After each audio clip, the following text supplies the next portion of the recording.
આજકાલ તો બધા મારી જેમ શાયરીઓનો શોખ રાખવા લાગ્યા છે.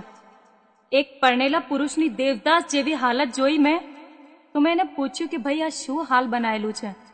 તો પેલો બિચારો શાયરીમાં મને જવાબ આપે છે કે માંગ ભરને કી સજા कुछ इस कदर पा रहा हूं, मांग भरने की सजा कुछ इस कदर पा रहा हूं, उसकी मांग पूरी करते करते मांग मांग कर खा रहा हूं.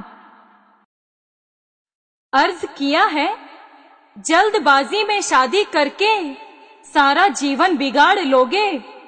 ધ્યાનથી સાંભળજો બધા, તમારા ફાયદાની જ વાત કરું છું કે જલ્દબાજી में शादी करके सारा जीवन बिगाड़ लोगे, सोच समझ कर शादी करोगे तो भी क्या उखाड़ लोगे.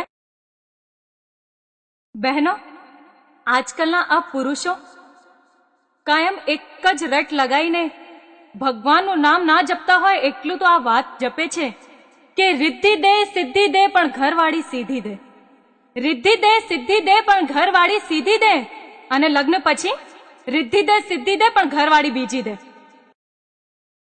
दोस्तों, किसी ने सच ही कहा है कि शादी के लड्डू जो खाए वो भी पछताए और जो ना खाए वो भी पछताए.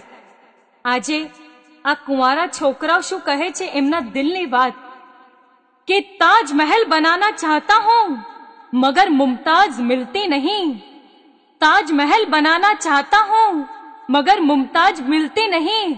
और शादीशुदा कहता है कि मैं भी ताजमहल बनाना चाहता हूं मगर मुमताज मरती नहीं.